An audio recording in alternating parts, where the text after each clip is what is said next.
Já de volta ao vivo e em cores com o seu programa Vida e Saúde. Muito obrigado por estar conosco. Hoje estamos falando sobre Parkinson, gente, o mal de Parkinson. Por isso que, para falar com a autoridade do tema, estamos recebendo uma das maiores autoridades do assunto desse Brasil, Dr. Carlos Melro. Ele é médico neurocirurgião, portanto, faz aquela cirurgia, neurocirurgião, professor também na PUC, na área de neurocirurgia. Dr. Carlos está aqui hoje respondendo a sua pergunta. Doutor, muitas perguntas estão aqui. Vamos lá para Uberaba, Minas Gerais. Vamos responder a pergunta do nosso amigo Jefferson Barros. Obrigado, Jefferson. Um grande abraço para você, para o seu pai, para a sua família, viu, querido? Meu pai, Gerson Barros, tem 56 anos. Foi diagnosticado há 3 anos com o mal de Parkinson. Porém, não chegou a fazer nenhum exame mais detalhado, diz ele.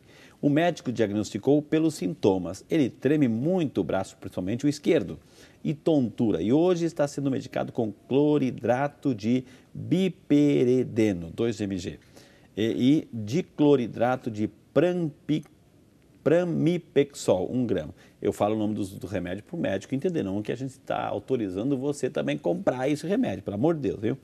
Esses sintomas podem estar relacionados a alguma outra doença? E qual o exame mais específico e preciso para confirmar o diagnóstico de Parkinson? Pergunta o nosso amigo Jefferson Barros, preocupado com seu paizinho querido, o senhor Gerson Barros, doutor.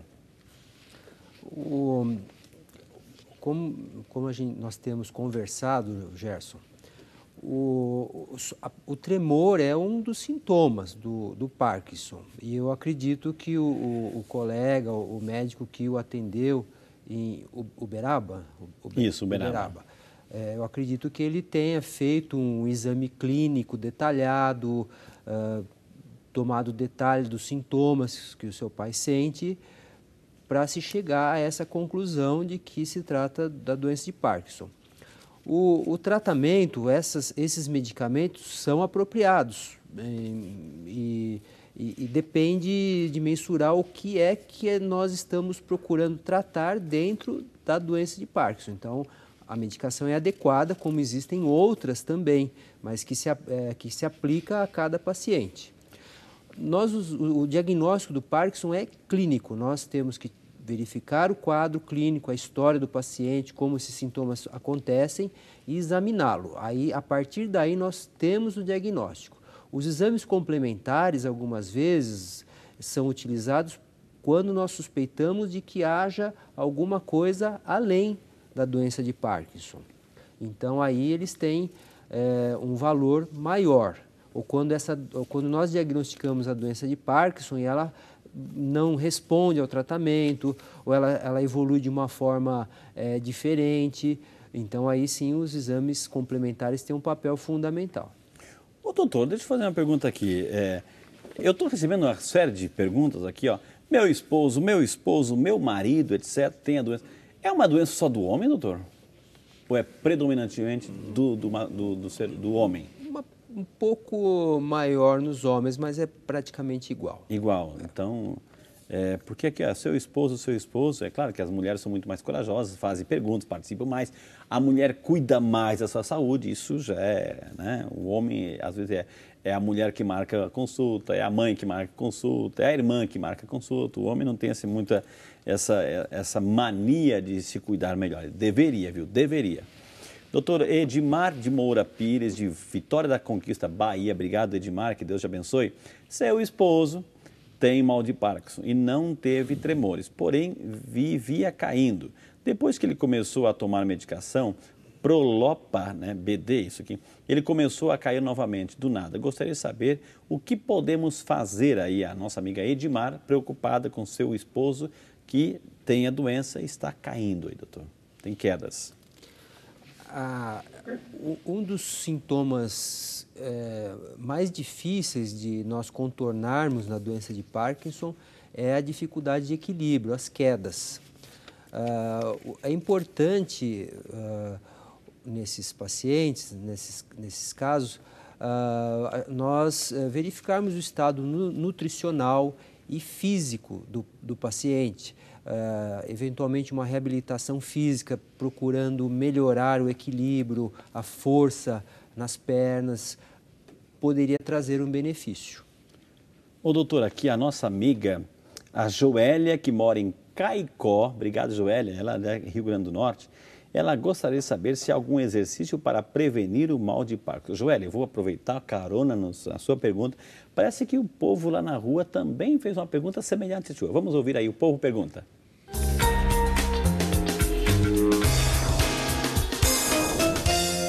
Eu gostaria de saber, doutor, quais são as formas para a pessoa se prevenir em relação ao Parkinson? Tá vendo, Joélia? Essa pergunta lá fora é a sua. Então, doutor, existem exercícios? Como se prevenir, doutor? Os exercícios, eles são fundamentais para todos. Para as pessoas que são saudáveis e as pessoas que desenvolvem algum tipo de doença.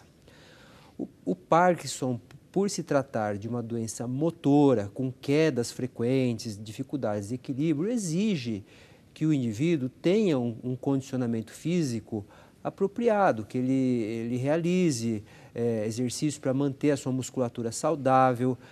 O exercício previne a osteoporose e aí, para quem tem predisposição a quedas, isso é muito importante, porque numa queda dessas, ela pode desenvolver uma fratura, fraturar o fêmur. Então, o exercício melhora a qualidade de vida de todos e também de quem tem Parkinson. A nossa amiga Maria Helena Guizelino, de Pinhalzinho, São Paulo, obrigado, Ana Maria Helena, que Deus abençoe a senhora, viu? Ela gostaria de saber se a esclerose múltipla começa com os mesmos sintomas de Parkinson. Então, só para diferenciar, doutor, esclerose múltipla e Parkinson são os mesmos sintomas? É a Maria Helena. A esclerose múltipla, olá Maria Helena, a esclerose múltipla é uma doença totalmente diferente da doença de Parkinson. Alguns pacientes com esclerose múltipla podem desenvolver um tipo específico de tremor. Alguns pacientes com esclerose múltipla podem desenvolver uma dificuldade para andar ou para se movimentar, mas são doenças totalmente diferentes. O nosso amigo João, que é de Mogi Mirim, São Paulo, obrigado João, ele está parabenizando pelo programa, está aprendendo barbaridade aí o nosso amigo João. A doença tem idade mínima para se manifestar? Pergunta o nosso amigo João, que está chegando agora, doutor. Ela é uma doença que ocorre predominantemente por volta da 6ª década de vida. Mas existem casos, é raro que isso aconteça antes dos 30 anos, existe uma incidência um pouquinho maior conforme vai se aumentando a faixa etária, mas é muito raro. Eu acredito nunca ter lido a respeito de um adolescente ou um indivíduo jovem assim que tenha desenvolvido o Parkinson. Mas a partir dos 30 anos nós começamos a ver alguns casos de forma muito rara. O nosso amigo, seu Sebastião Trajano, de Arara, São Paulo. Olá, seu Sebastião, Deus abençoe, seja bem-vindo. Ele está preocupado, doutor, ele está assustado aqui. As pontas dos meus dedos da mão direita são dormentes e chegam a doer à noite. Isso pode ser um começo de Parkinson? E tenho dificuldades em alguns movimentos, pergunta o nosso amigo Sebastião, doutor. O Parkinson, né, ainda não querendo ser repetitivo, o Parkinson é uma doença do movimento.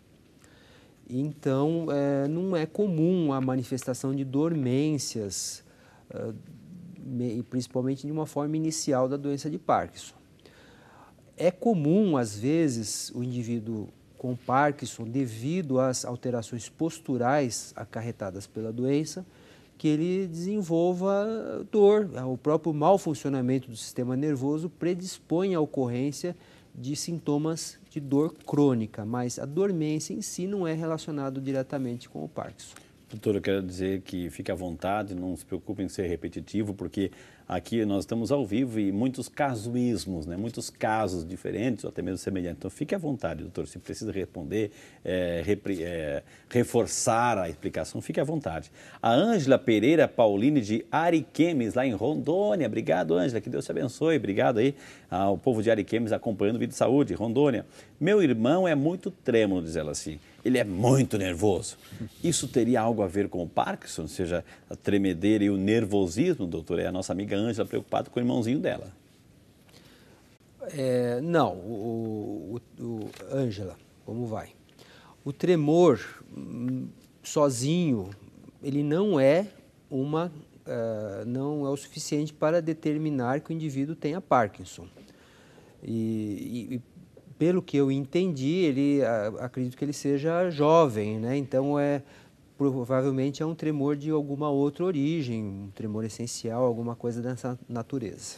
Ô, doutor Carlos, assim, é aquela questão assim, a gente viu na primeira matéria, né, aquele senhor falando, enfim, existe o fator assim do esconder a doença, né? Então a pessoa começa a sentir que está tremendo e aí vai esconder, coloca a mão no bolso, esconde da família, esconde dos amigos, medo de preconceito, medo de gozação, enfim.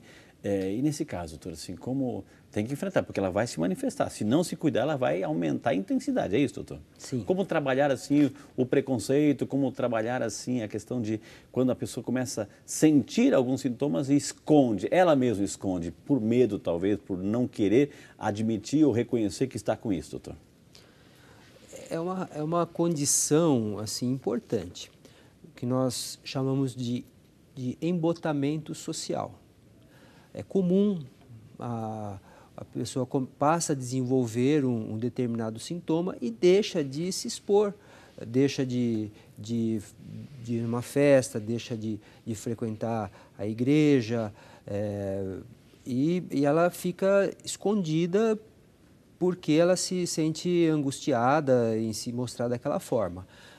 Algumas vezes sem ter o diagnóstico e outras vezes tem o diagnóstico e quando é do ser humano, quando nós recebemos essa notícia, um diagnóstico de uma doença que tem esse impacto, Parkinson, Alzheimer ou uma doença, um câncer, a nossa primeira reação é negar, evitar pensar no assunto, eventualmente até evitar tratar. Okay. Então ela continua tendo sintoma, não está tratando e está se escondendo, né? Isso não é bom, porque a qualidade de vida dela está comprometida. Doutora, assim, aproveitando o gancho da sua resposta, né? Nós somos as ruas também, parece que tem uma pergunta relacionada a como auxiliar, como ajudar alguém que está vivendo essa realidade. Mas vamos deixar o povo perguntar.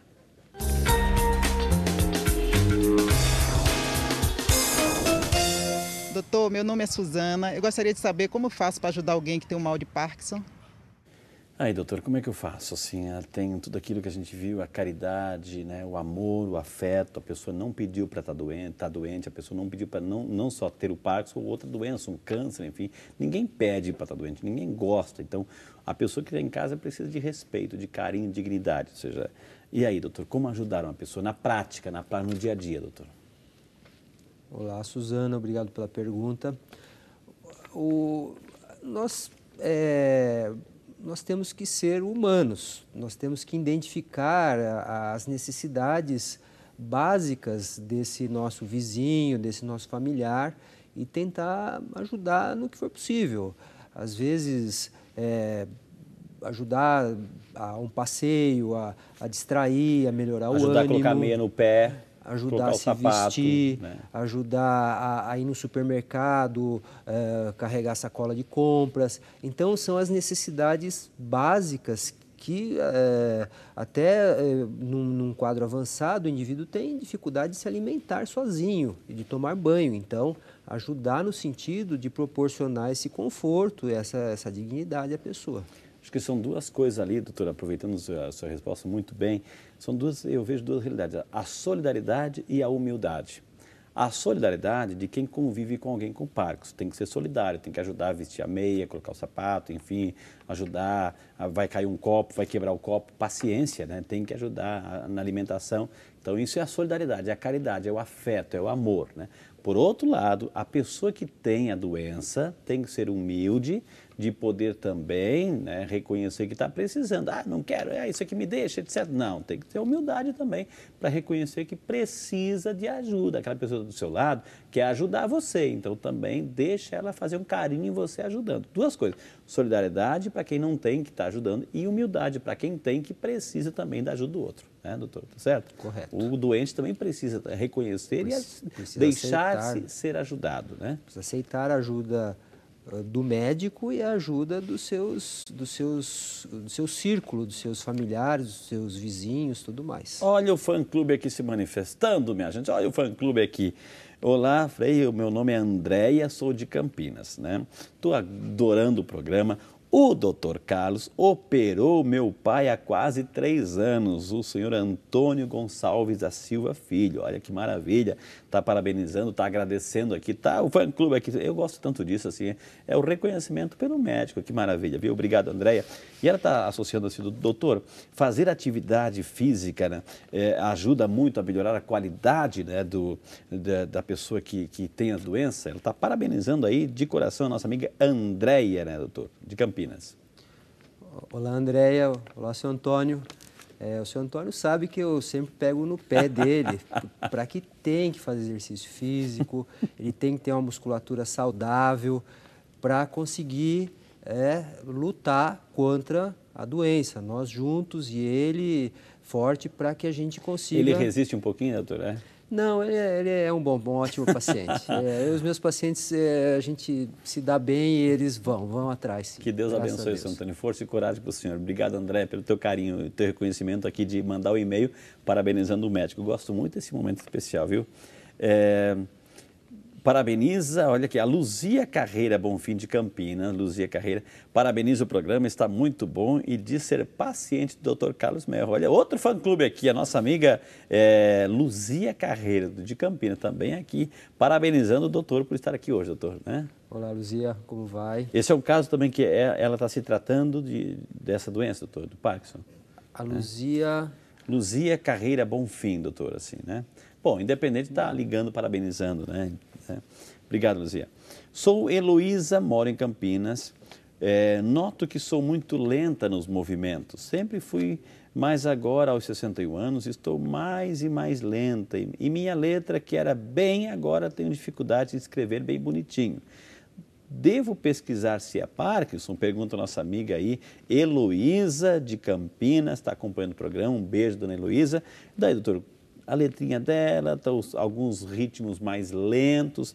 É sintoma ou é outra coisa? Dona Luzia. Heloísa.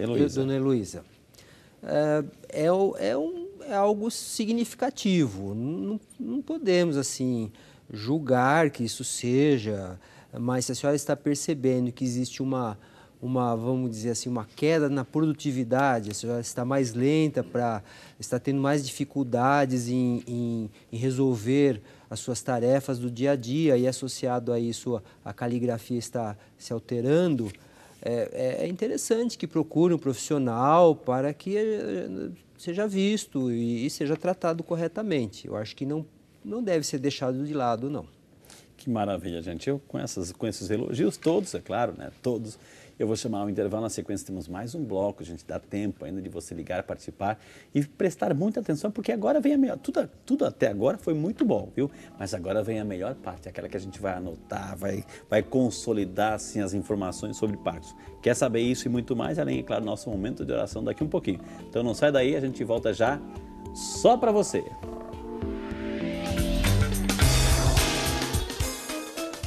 É uma superação difícil, não é fácil. A gente costuma falar que o Parkinson, só quem tem é capaz de avaliar a dificuldade que ele traz para a gente. Porque ele é uma doença assim, ela flutua. De manhã você está bem, à tarde você está mal, você toma um remédio, não adianta, depois você toma outro remédio, melhora. Então ela é uma doença muito assim, instável. Então é importante que a pessoa, assim, ele vai ter dificuldades, mas vamos enfrentar.